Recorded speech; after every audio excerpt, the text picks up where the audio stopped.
Hey, it's Johara. Welcome back to my channel, To The Witchy Reader. So I'm going to review another indie book, um, book 3 in the Warriors of Bria series, The God of Forgotten Things. And um, I finished it in one day. I absolutely loved it. I could not put this book down. It was just so good. And I loved it. Um, Minor spoilers. I'm not going to get too spoilery, but there will be minor spoilers as I talk about this. So one thing I love is that basically at the end of the last book, Lauren and Val are transported back to Lauren's world, which Lauren has not been in since the beginning of book one, and Val has never been in. And so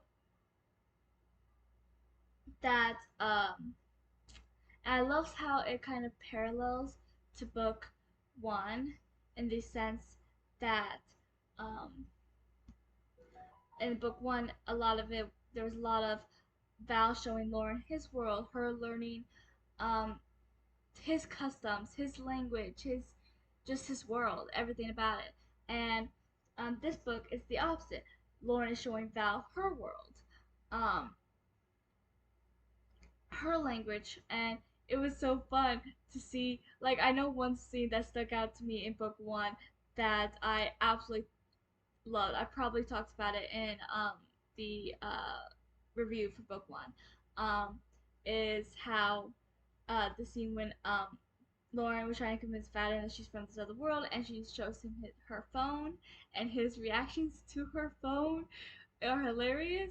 And it was so funny watching Val trying to figure out some of this 21st century stuff, like his reaction to a vending machine, hilarious.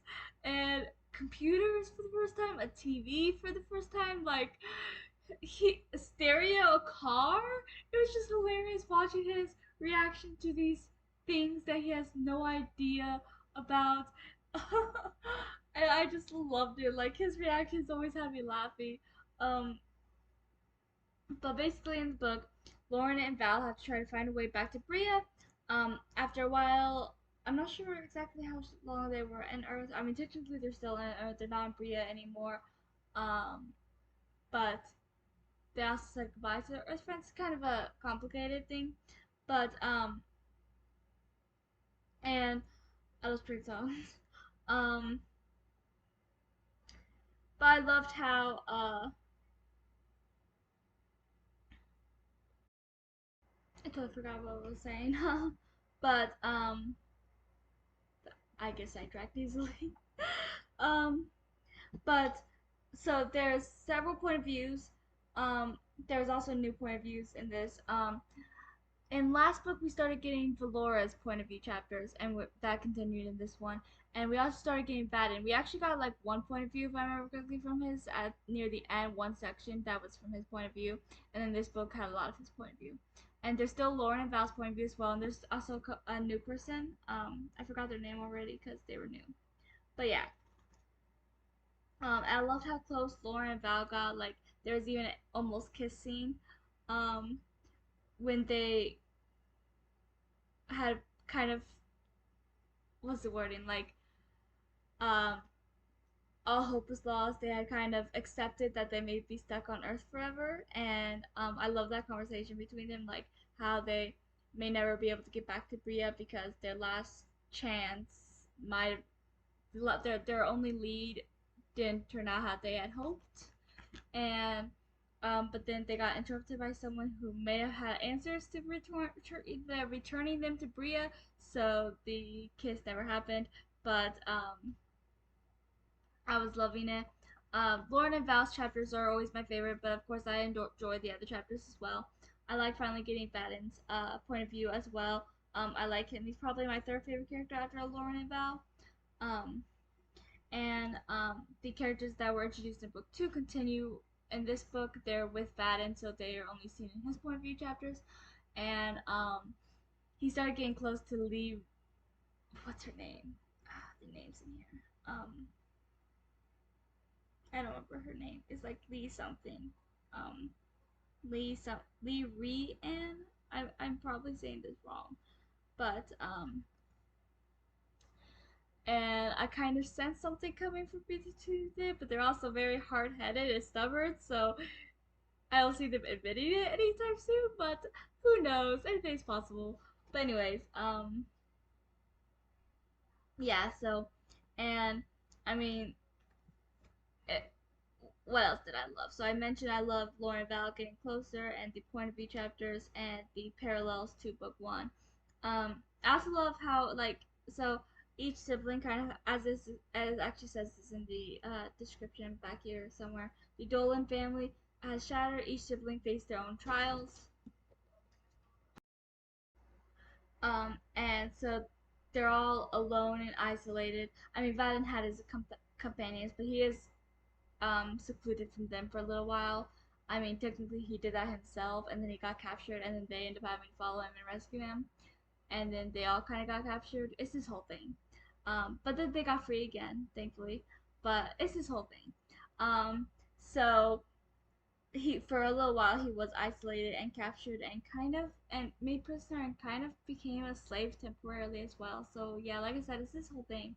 Um, and then Valora is alone at the palace because both her brothers are um, gone, and she has no idea where they are, when they'll come back, if they'll come back, if they're even still alive, because so much has happened. And then Val, he isn't as alone and isolated because he's with Lauren the entire time. She very rarely leaves him because he doesn't understand Earth and he can't really talk to anybody, especially at the beginning because he doesn't understand English.